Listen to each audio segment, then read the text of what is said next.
The rainforest canopy, floating 100 feet above us, has been an unknown world until now.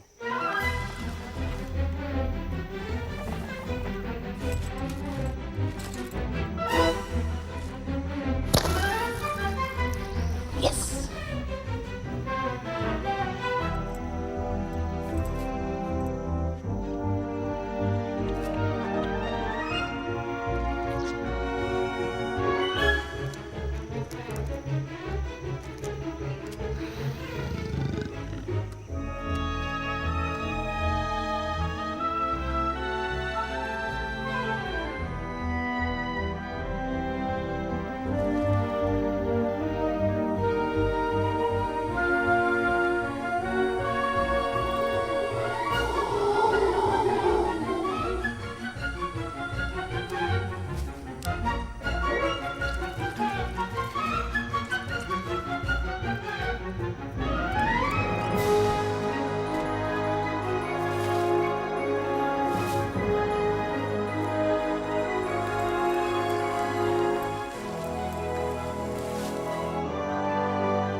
A new breed of explorer is now venturing out onto the green roof of the world. Going where no one has gone before, we join the adventures of these heroes of the high frontier.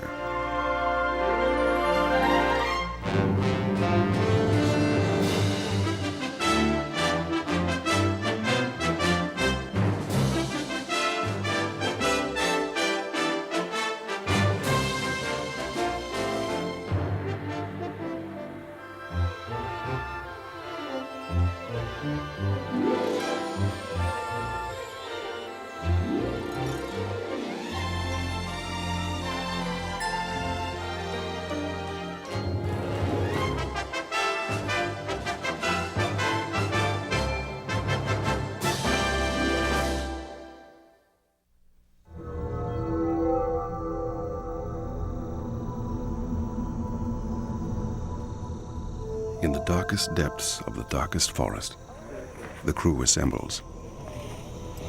Denis, t'as une idée de l'endroit où tu souhaites aborder là? The pioneering spirit harnesses modern technology as a courageous band sets off on a voyage of discovery.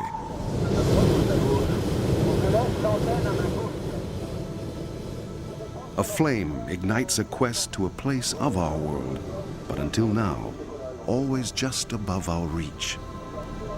The rainforest canopy.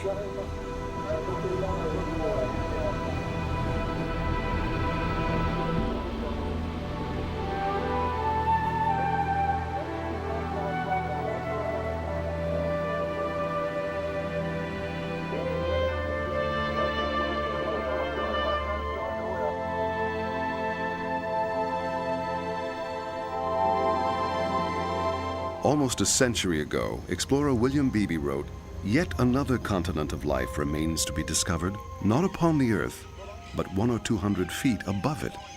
There awaits a rich harvest for the naturalist who overcomes the obstacles and mounts to the summits of the jungle trees."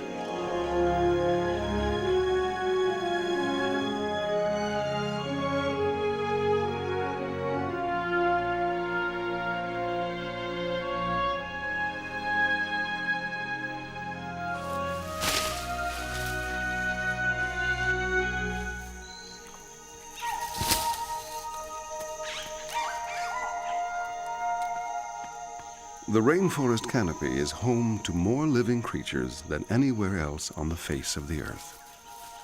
Many are born here and will die here too, rarely if ever touching the earth. Their lives, their whole world has been a mystery. The canopy is the last biological frontier on Earth.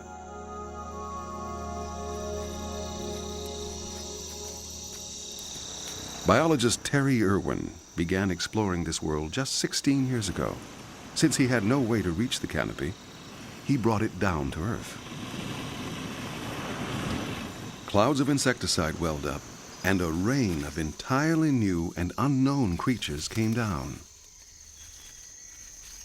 So many creatures of so many kinds, it seemed there were 20 times as many species on this planet as we had thought.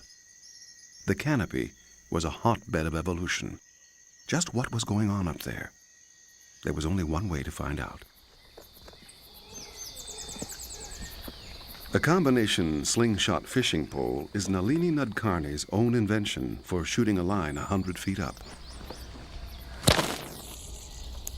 Yes! Oh my God. Accuracy is essential to get that all-important first line up over a limb. A climbing rope is hauled up, to which she attaches her Jumar ascenders. She's been entrusting her life to this gear for 19 years. I realized at that moment, that first rope climb, I knew where I was going for the rest of my life. I was going up to the canopy.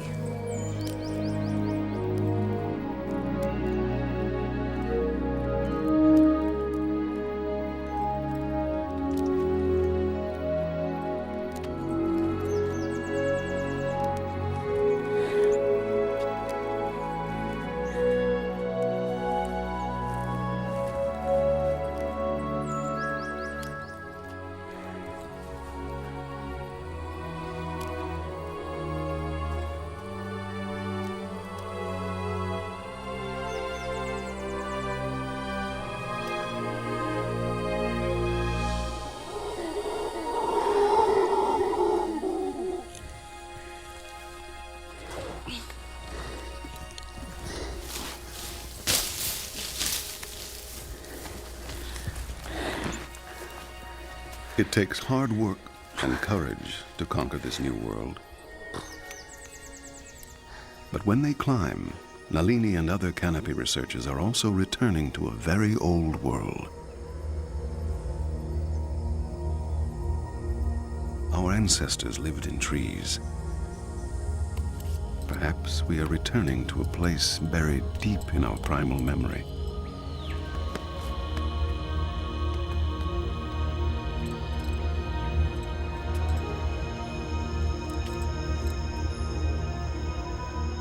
A place of primal fears.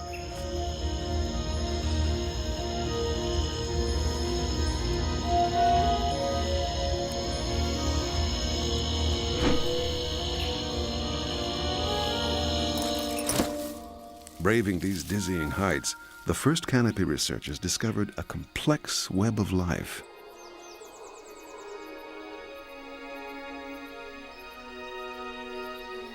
We really felt like pioneers. We felt like we were frontiersmen going to where no human had ever gone before. And everything we picked up was something new and something different, new species, new interactions. Nalini learned that giant forest trees actually sprouted roots from their uppermost branches. J. Malcolm found that animals believed to be extremely rare were actually common creatures, if you knew where to look for them. Meg Lauman investigated the chemical warfare between animals and plants, a source of the canopy's bewildering diversity. And Neil Rettig spent months up a tree, unveiling the life of one of the world's most magnificent eagles.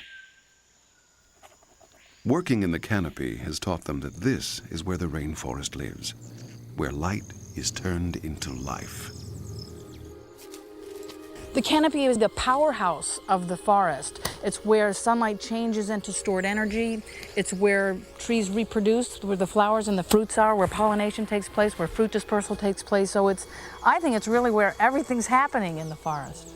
This is where the birds feed. You can see where all the bark and the epiphytes have been sort of knocked off, because this is where the birds themselves and the monkeys come and feed on these fig fruits.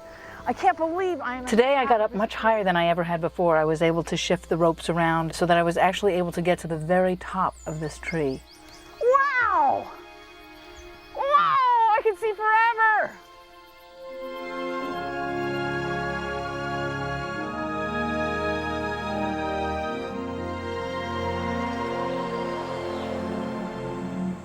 Just 25 years ago, up the rivers of Suriname and Guyana, came an expedition in search of one of the canopy's greatest predators. It was the personal quest of a 23-year-old Neil Rettig. He and two friends sought to witness and film the life of the harpy eagle. The harpy's life in the wild was practically unknown until Neil strapped on spikes, like telephone repairmen use, and jury-rigged a reinforced cable big enough to wrap around the huge girth of a rainforest giant.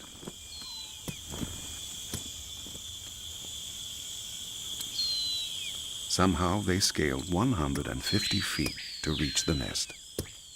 When I think of the crazy things that all three of us did, Wolfgang, myself, and Alan, it's unbelievable. I mean, we're lucky we're still here. They built a blind from which they could watch the nest. They used a ladder to climb from the crown of one tree up into the nest tree itself. While exposed outside the blind, they were under frequent attack by the most powerful eagle in the world. When the blind was complete, Neil looked through his lens to meet the fierce gaze of the harpy for the first time. The harpy eagle will always be my favorite bird of prey. I feel like I'm part of it, or it's part of me. After a month of observation, a tiny ball of fluff appeared between the mother's powerful talons. Neil was the first to ever glimpse, not to mention film, a newly hatched harpy chick in the wild. But his exhilaration almost proved fatal. I had just finished spending 3 days in the blind watching the chick hatch, and I was completely overwhelmed with excitement. And I started climbing down, using the belts and the climbing spikes, and I was just thinking about other things. I was daydreaming. I was so excited that the chick had actually hatched, and I filmed in the early morning when the chick was a tiny little baby. And I remember leaning backward and just falling into space. And it was like slow motion. I remember falling down and trying to grab a hold of a palm tree, crashing through the vegetation and landing on my back, and then I couldn't breathe. And I looked up, and Wolfgang, my associate, was coming out of the blind, and the eagle came and ripped off a piece of his pants and flew away with it. He shot back up in the blind, and he said he'd come down in the dark. Well, finally, he climbed down, and they carried me out on a stretcher. And 1 week later, I was climbing again. That's how crazy I was. Protected by luck and a motorcycle helmet, Neil suffered only a few broken ribs from his 55-foot fall. He continued to film, capturing the parents hunting like sharks among the green billows of the canopy. Sloths are a favorite prey of the harpy.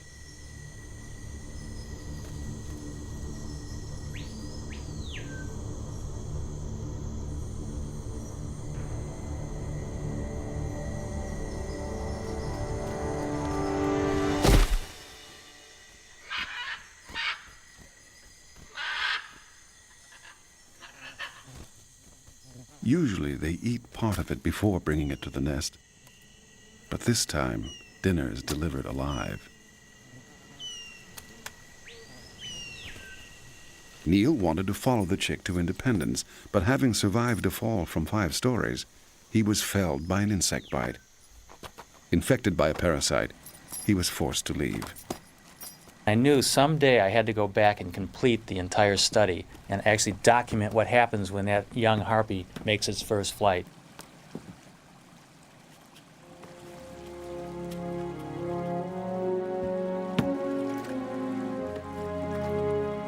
Neil was one of the first to venture up into this high-flung new frontier, but he and other pioneers were soon climbing into canopies all over the world.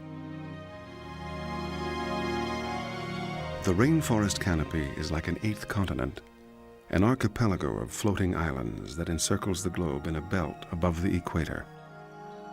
Originally, it covered 12% of the planet's land area, but more than half of it has been destroyed by logging and agriculture.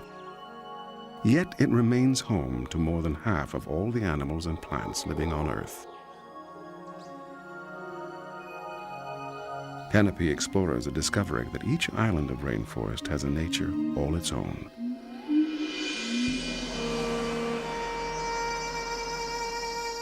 Malaysia's canopy is one of the highest and most unobtainable in the world.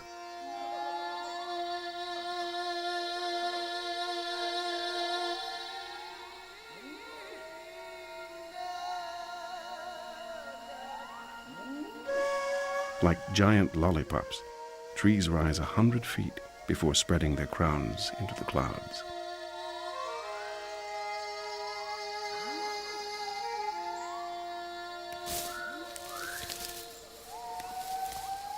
From miles around, animals are gathering here for a great event unique to Southeast Asia's rainforests. They are coming for a feast.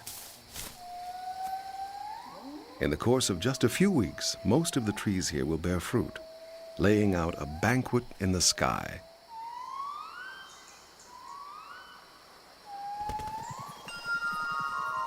The seeds of the tallest trees helicopter down 100 feet into the canopy below. From there, it's another 100 feet, down into the dark.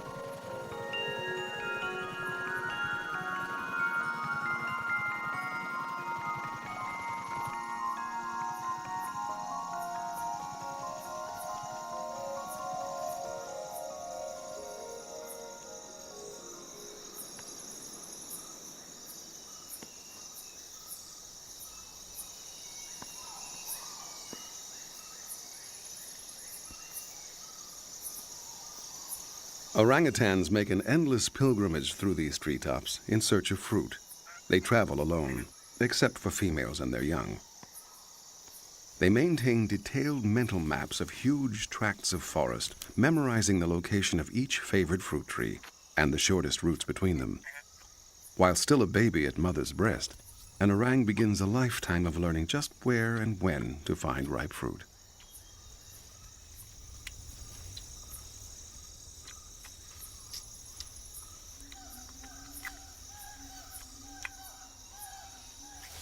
When a wave of mass fruiting hits a valley, it gives the orang something more precious than food. A chance to socialize with their own kind. Infants get a rare chance to play with others their own age.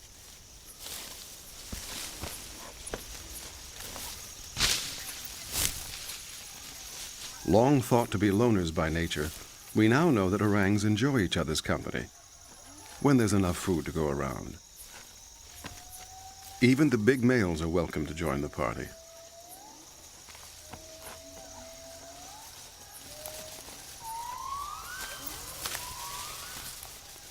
Gibbons too relish the sweet, abundant fruit.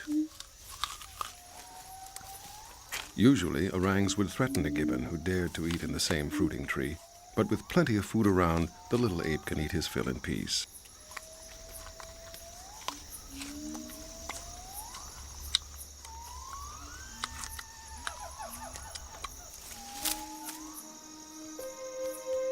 Then he swings away with effortless grace, hundreds of feet above the ground.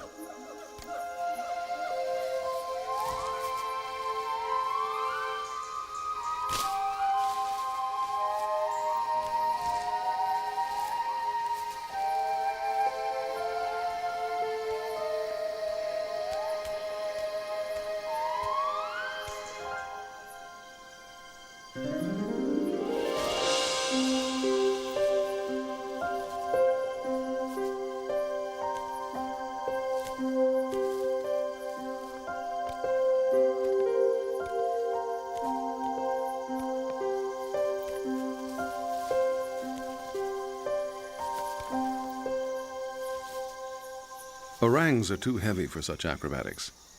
Instead, they descend to the understory, where they put their weight to good use.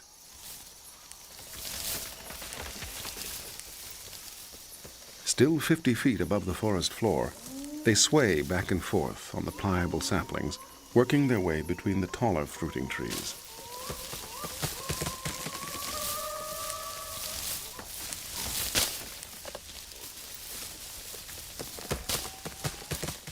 Moving among the trees presents special challenges for all canopy creatures, especially those without limbs. A snake requires exquisite balance.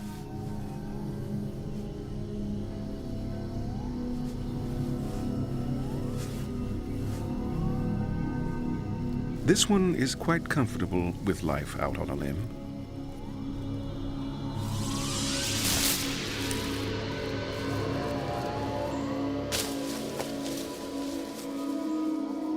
The flying snake glides from tree to tree.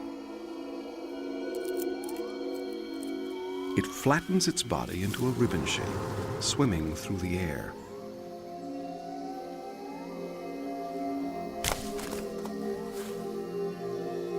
It's not easy to escape such a talented predator.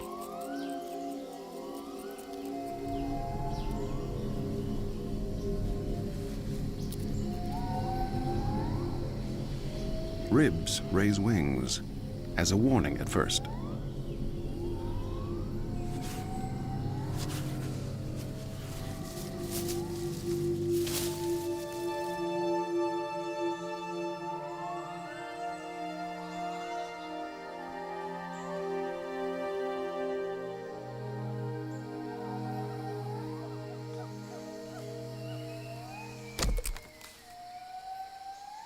Flying dragons soar through the open colonnades of a Malaysian forest, just one leap ahead of their predators.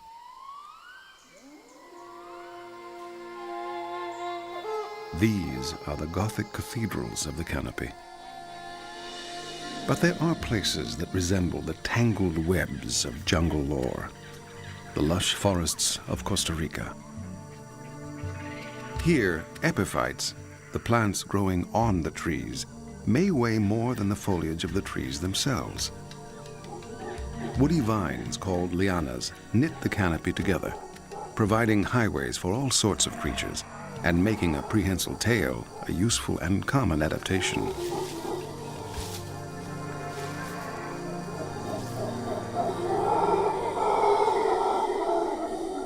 The booming calls of howler monkeys attract the attention of a passing jaguar.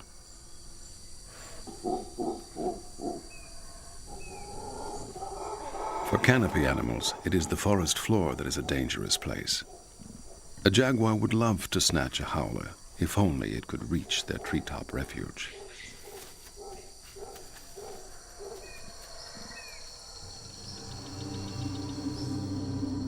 The close-knit canopy is a green roof shading the forest floor, a dark netherworld populated by the undead.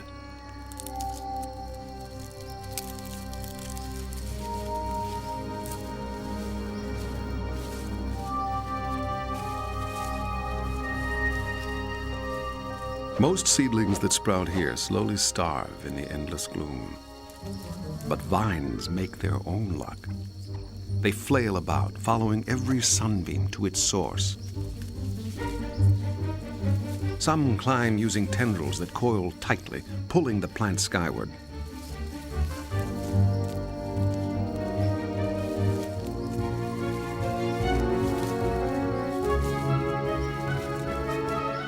Others take a more direct approach, wrapping their stems around any support that leads up to the light.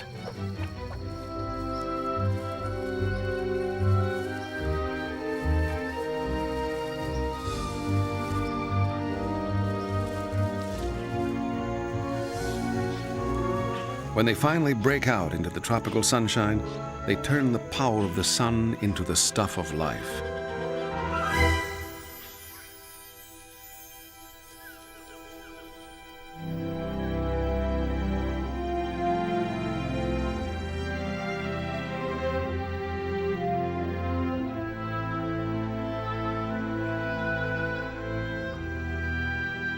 No sooner is light turned into substance than it is consumed, transforming the sun's energy yet again.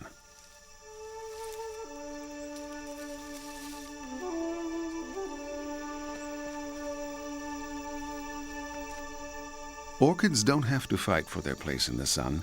They start life up here already. They are epiphytes, so-called air plants, which thrive without any connection to the earth below. But one infamous plant makes the most of both worlds. The tiny seedling sends down roots, just thin strands at first, heading 100 feet to the forest floor below.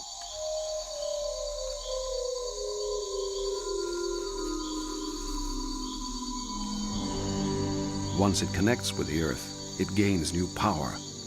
Its leaves compete for light with the host tree, while its roots multiply and merge into misshapen limbs.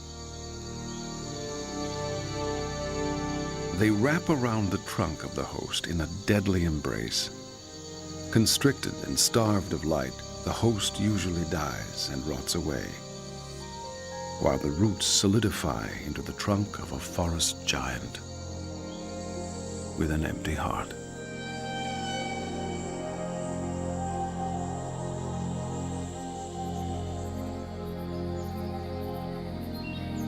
The strangler fig may be a killer, but it also provides food for countless animals and support for thousands of epiphytes in lush, hanging gardens. Epiphytes are the particular passion of Nalini Nadkarni. She practically lives up here when she's working. She studies a cloud forest, and each day is reminded of how it got its name. I think one of the most amazing feelings of working in the canopy is when the mist and fog and cloud roll up the mountainside and it hits the forest, it hits the tree in front of you, and you suddenly realize you are being enveloped in a cloud. This daily misting provides just what epiphytes need. Mosses catch droplets drifting past. With each drop, they gather a bit of dust, some from as far away as the Sahara Desert. Soil builds up, and the hanging gardens of epiphytes grow in size and diversity, building more soil. A kiss from a desert wind, blown wet and warm, feeds the forest. I suddenly feel like this is what an epiphyte feels like. This is the nourishing mist and fog that's coming through, so I feel it on my face, feel it on my hands, and I understand better what an epiphyte is.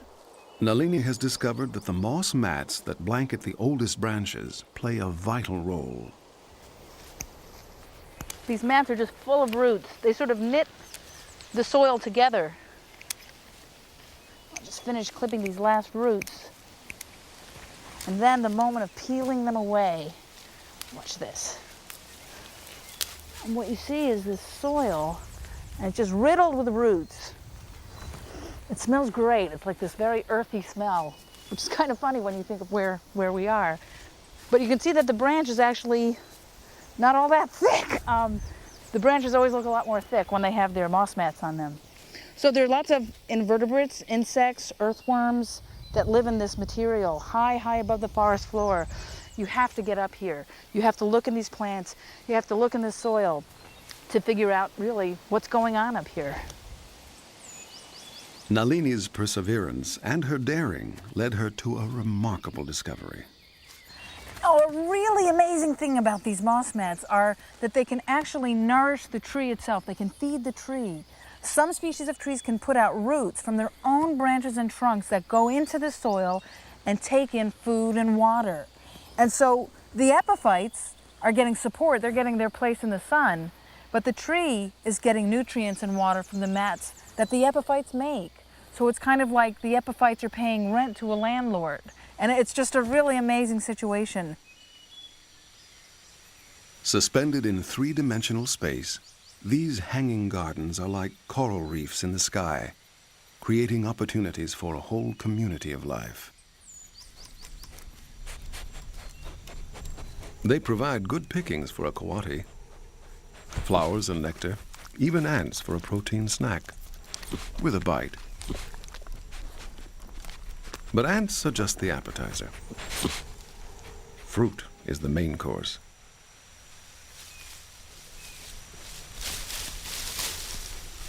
Following its nose, the coati is led to the very summit of a great tree.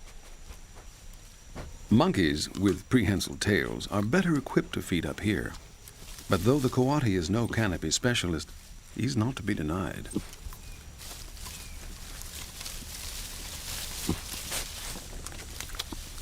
He searches for the ripest fruit.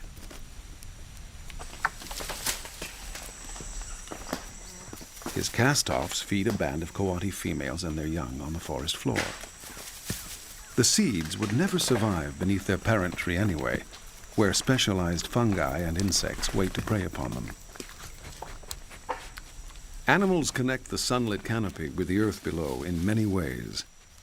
Flowers are designed to attract animals, but leafcutter ants are not invited guests. They strip palatable blooms en masse. Millions of ants working together, collecting the bounty of the canopy and sucking it down into the earth below.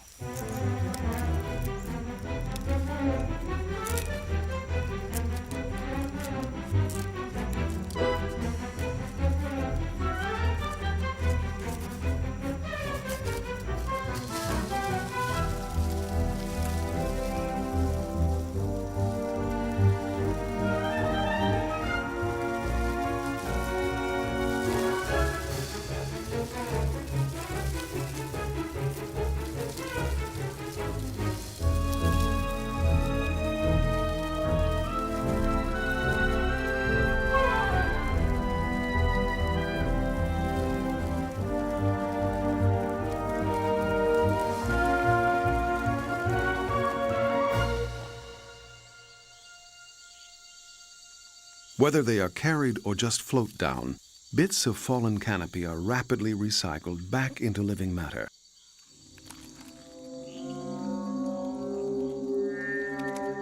Fingers of slime mold spread over the leaf litter, breaking it down into plant food.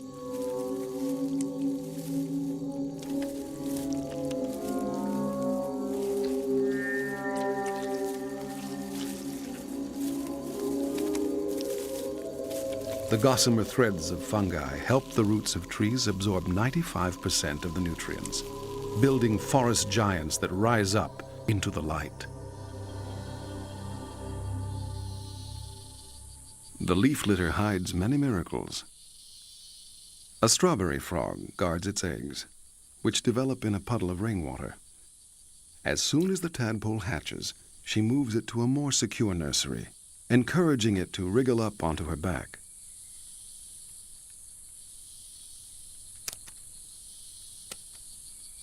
No bigger than a thumbnail, she undertakes a phenomenal commute, heading straight up.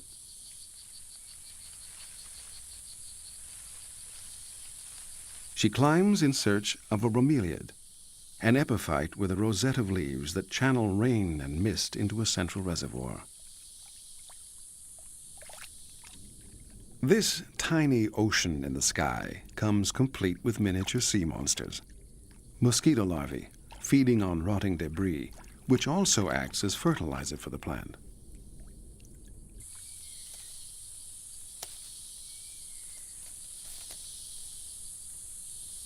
She drops her tadpole off into the first empty reservoir she finds.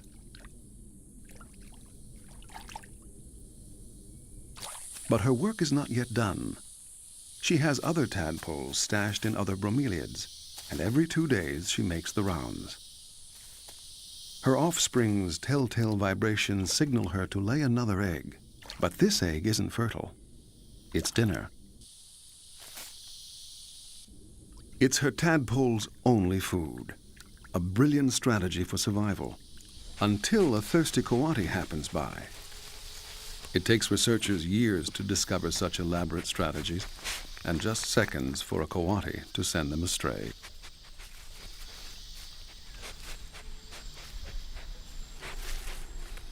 The sky-high world of epiphytes is made up of millions of such little life and death dramas. I love epiphytes. I don't know why I do. I think it's something about they live in the treetops, and ever since I was a little kid, I like climbing trees. It was a world I could escape to. No grown-ups climb trees, so it was just my little world where I could go up and read. And it's been 17 years, and every time I put on my Jumars and go up a rope, it's that same feeling of exhilaration of what will I find today?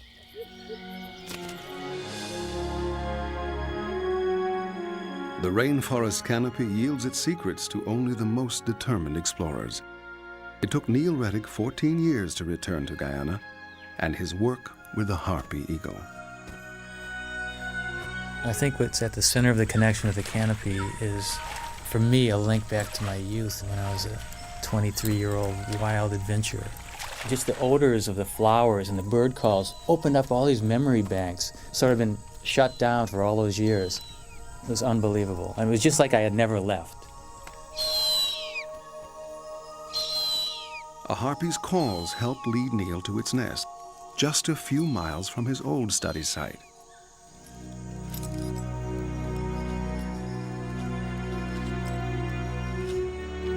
Neil was now one of the world's best wildlife cinematographers, but he was as thrilled as ever to set eyes on a harpy chick.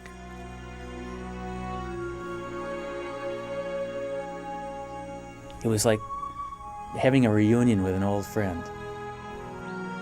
Possibly one of the new adults was the baby from 1975.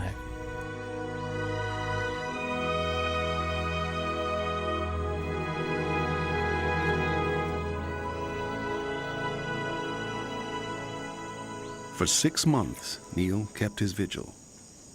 As he watched the chick grow, he wondered if he would finally capture the maiden flight of a harpy on film.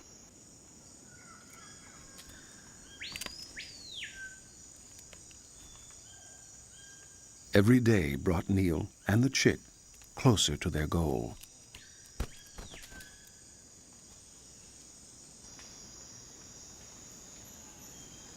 While Neil watched, the chick prepared, exercising and testing its wings.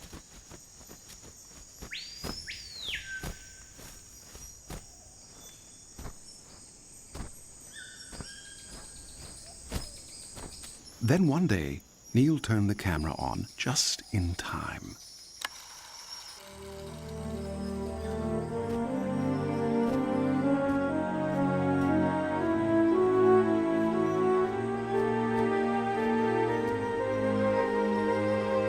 A long-awaited milestone for the chick, its mother, and perhaps most of all, for Neil.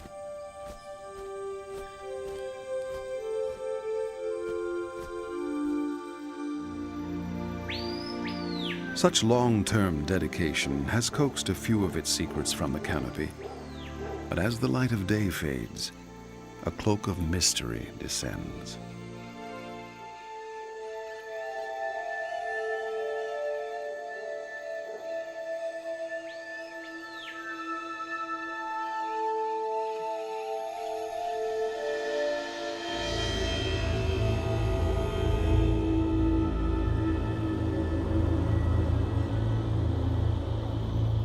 The next frontier in canopy exploration beckons out of the gathering dark.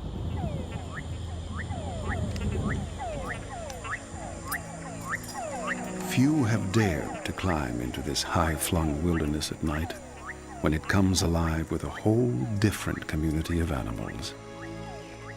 They come out to reap the bounty the canopy built by day.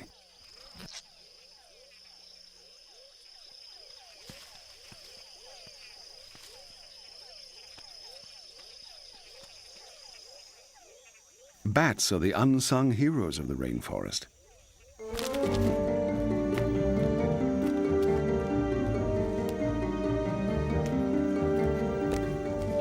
They hover over the branches, sniffing out the ripest fruit.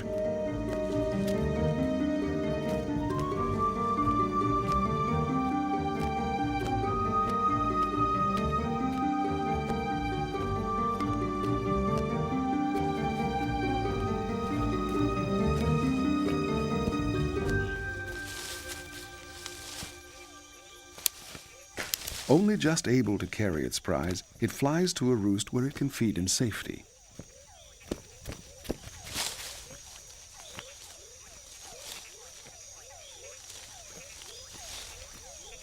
Bats play vital roles in pollination, insect control, and the reproduction of trees. The bat eats the sweet flesh of the fruit, but discards the seeds. Here they fall far from their parent tree, where they have a better chance of surviving.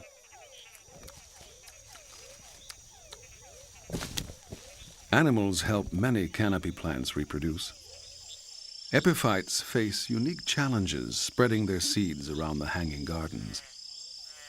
One solution, a sticky coating that keeps the seeds from falling to the forest floor and attracts a particular species of ant.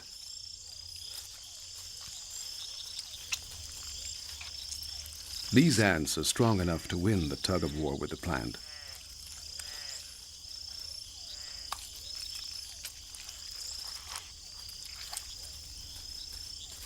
They carry them to their nest, but they eat only the nutritious coating, leaving the seeds to sprout. The seedlings grow, turning the nest into a garden overflowing with the ants' favorite food plants, some of which are never found anywhere else.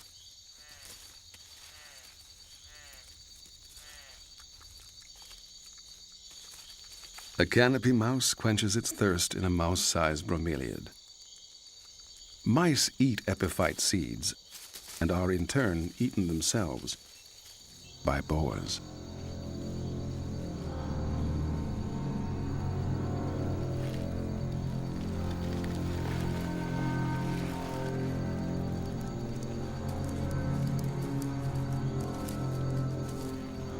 Its flicking tongue tastes the victim's presence as it follows it out onto the thinnest vine.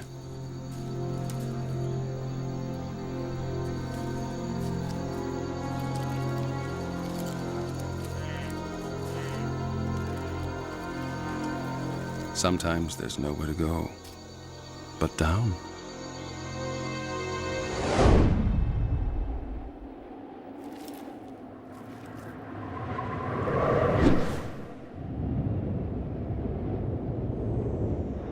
Spreading its limbs like a parachute, the mouse crashes through foliage, hurtling 6 stories down.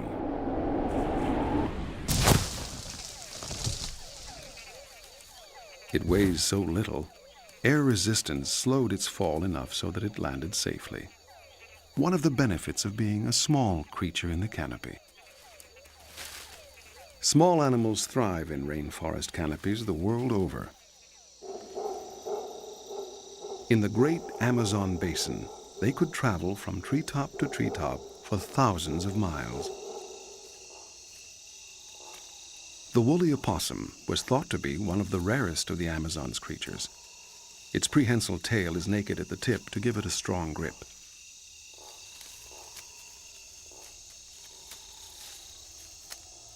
They are built like little wrestlers. Babies cling tightly to their mothers, who grasp the thinnest of lianas with powerful feet.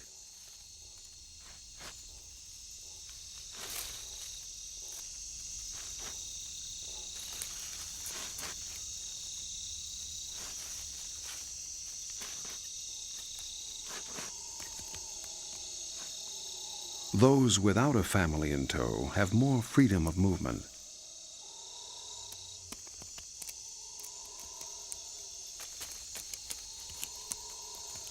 They are all searching for sweets. They drink nectar and eat fruit.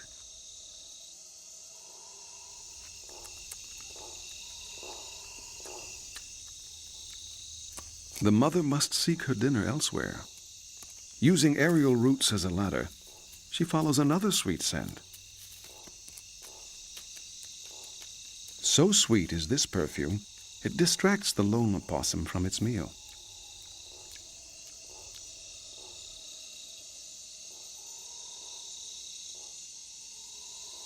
The aroma of ripe banana proves irresistible.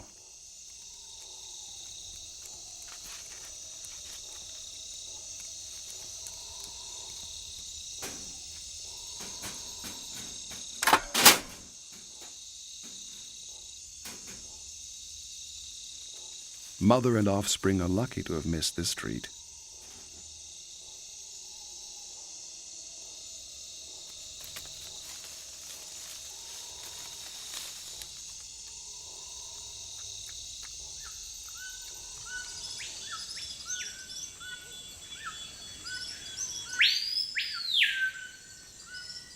The woolly opossum finds the morning light unnerving. By now, it should be hidden in the darkness of its lair.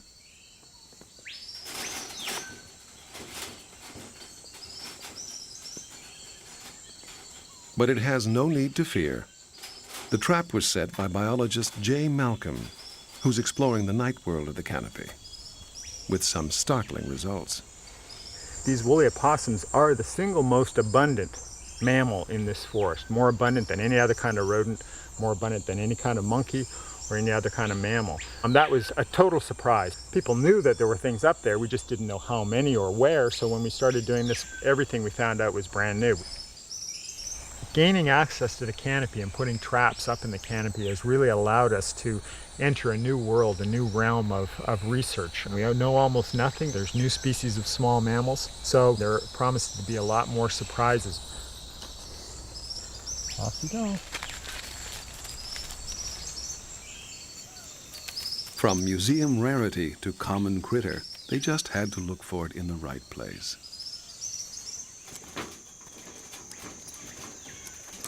To service his many traps each day, Jay learned an ancient technique of tree climbing.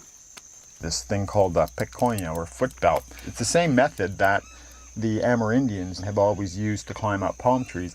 And the way it works is what you're really doing, you're sort of pushing out against your heels. So you're really sort of turning your feet into a pair of pliers.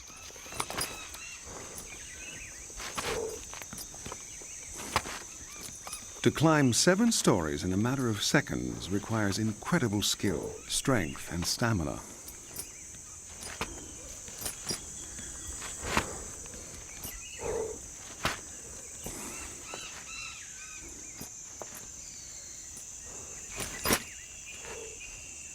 Should he lose his grip, even for an instant, he would crash to the ground below.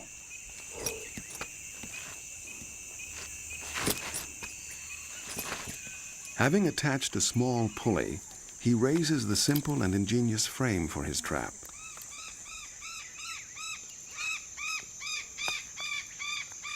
Once it is in place, he slides down like a fireman on a very long and rough pole.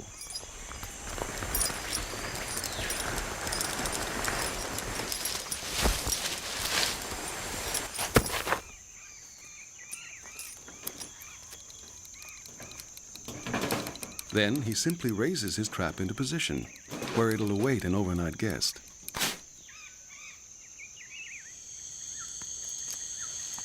Jay finds that he captures opossums only within the undisturbed canopy.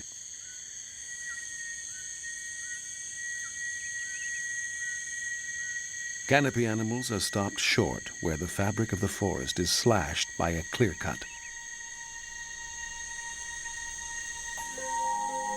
13 years after the chainsaw stopped, this place is still a no man's land, a desert.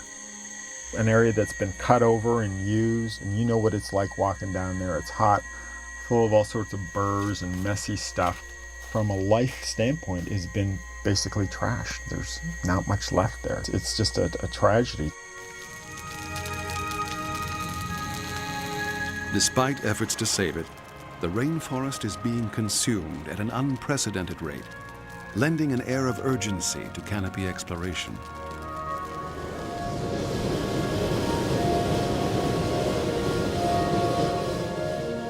But in the face of such a huge problem, you have to dream larger still. A lighter-than-air arc ascends with the dawn. Suspended beneath is the canopy luge, a sled bearing excited researchers on the trip of their lives. Among them is one of the founders of the field, Meg Laumann, who's explored canopies the world over. But today, she goes where no one has gone before.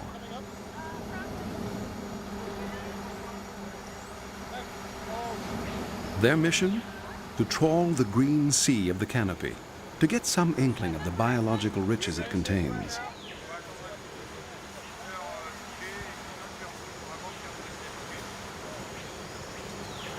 The blimp maneuvers the luge carefully, sidling up to a tree crown 150 feet in the air. As soon as they are close enough to reach, nets are wielded frantically.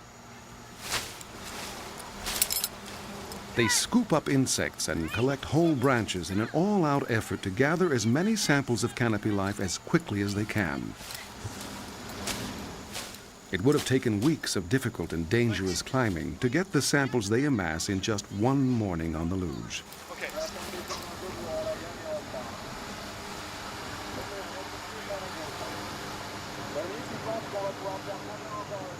The luge is part of Operation Canopy, which invites the best researchers the world over to join its venture. They also use the canopy raft, a web-like platform dropped over the crowns of several trees. Walking atop the swaying trees is like walking on the face of the sea.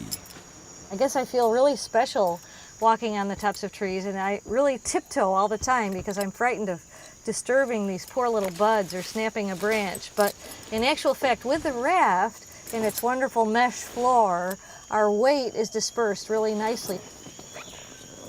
Meg's work in the treetops has shown that over millions of years, plants evolve poisons to defend themselves from being eaten, while insects evolve ways to overcome these toxins.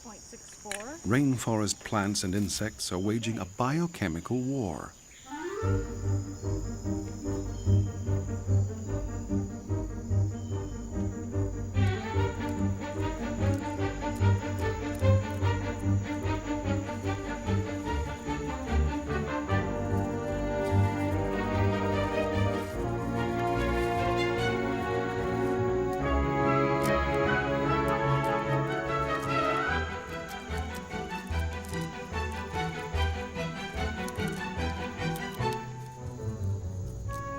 The arsenal of poisons and antidotes created by canopy plants and animals are a pharmaceutical gold mine. They are the stuff that medicines are made of. Who knows what cures to what dread diseases may be hidden among the samples collected by the crew of Operation Canopy.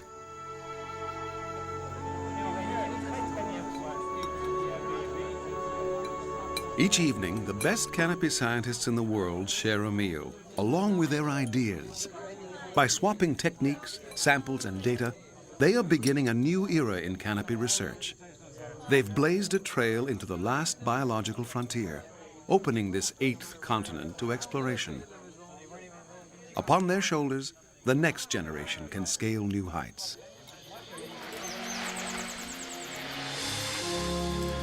Today, canopy tours offer a thrilling new perspective on life. But the greatest thrill is realizing we are part of this beautiful world floating above our own, for good or ill.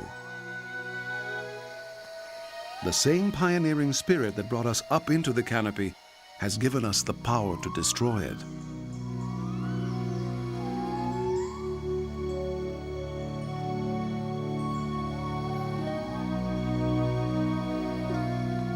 Canopy explorers have given us a unique opportunity to save this amazing world. We have a choice. It's up to us which path we take.